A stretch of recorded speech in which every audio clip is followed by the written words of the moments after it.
খুব ভালো কিছু সেভ করে। ইউনিয়ন ক্লাব গয়েশপুর তাদের দলের প্রথম শটে বাবাই এবং এদিকে গোলকিপার রাজ। শটে বাবাই, হো ভালো গোল। শতাব্দী পর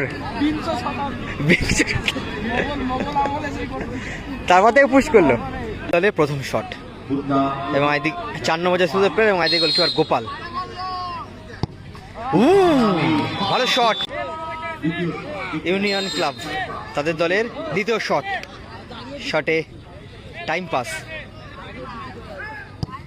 ভালো প্লেসিং, ভালো গোল করলো টাইম। দ্বিতীয় শটে রাজ, মিস করে ফেললো। কি হবে? একদিকে রাজীব একদিকে রাজ, কি হবে? গোল হবে কি সেভ হবে? ভাইটাল শট, গোল। সেমিফাইনালে প্রবেশ করলো ইউনিয়ন ক্লাব।